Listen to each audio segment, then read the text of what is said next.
انك تحمل مقاومه وتقدر على ايدها وتشد عليها، وكل ضربه من ضرباتها في صميم قلب اسرائيل.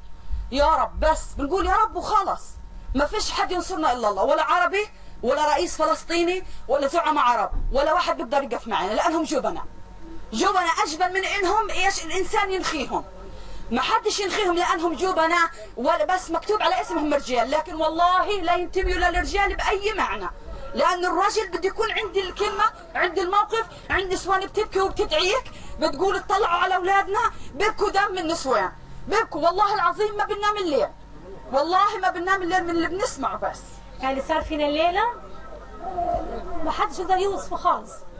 يعني تحت القصر تحت الدمار، وكل بيوتنا بتهيل علينا واحنا قاعدين في زاوية هيك، والصغار اللي تصاوبوا واللي بينزل دم، واللي احنا بنطبطب عليهم لحالنا، ننزل في احنا لحالنا بندور فيهم.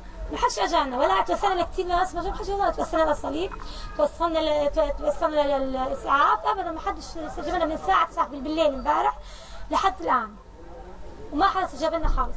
صرنا لحالنا ندور فيهم لحالنا، الصغار الشظايا نترك عليهم، صرنا نطلع من رؤوس صغار شظايا صغار لحتى الان بينسفوا، حتى الان احنا حالنا ماسكين جروحهم لحالنا.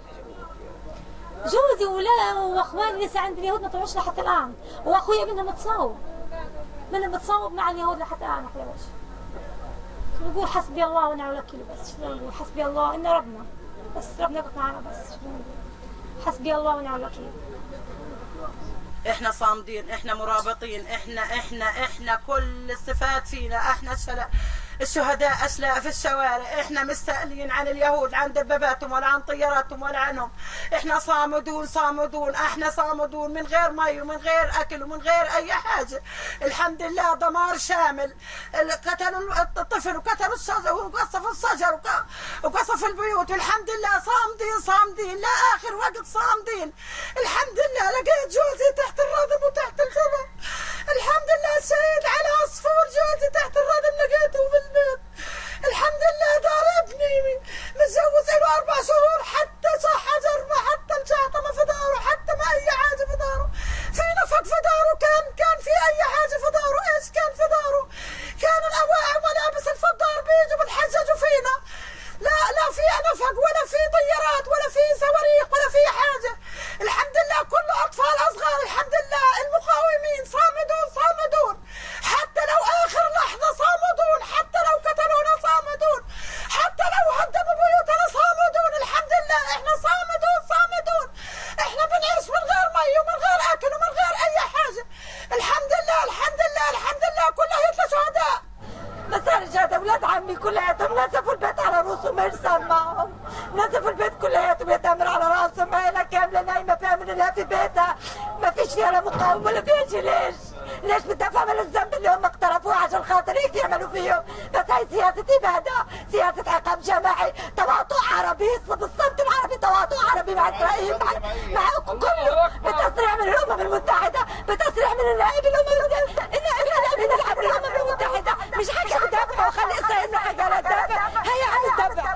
الاف الشهداء، مئات الجرحى كلياتهم، عشان ايش؟ بدافع عن حالهم هدول، واحنا مش من حقنا ندافع عليهم، ندافع عن حالنا، اما هم من حقهم. هم كلياتهم مش 90 قتيل، الحق يدافع نتنياهو على حاله وعلى شعبه.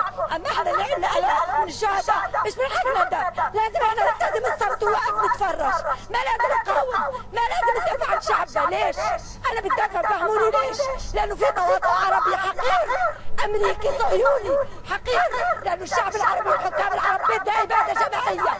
انا واحده من الناس كنت في يوم من الايام كل يوم اعتصم عشان الشعب العربي ايام الثورات العربيه، بس انا يعتمد لا حتى على اي عربي. لو بيريدوا الشعب العربيه كلها يعتمد، ولا يعتمد ولا طالعه، وانا مش بقول لك انا مش طالعه. ايش بتفسر هذا الانتقام الكبير؟ عقاب جماعي، سياسه مبرمجه بين الدول العربيه. يعني السيسي هو اللي اعطى التصريح بهيك. هي بدهم يصفوا حماس على حساب الشعب الفلسطيني، لانهم سفله مش محترمين. ايش بتقولي رسالتك للمقاومه؟ احنا معهم وصامدين. شو بدنا نعمل اكثر من هيك؟ ما فيش شتامه في ايدينا. مش كل الدور مدمرات، كل بان في مرة هي ميتان، هاي في مرة مرمية في الحكورة، طب يطخوا علينا بالدبابات يا اخوي، بدي اروح ولادي جوا مش عارفة ارجع تاني.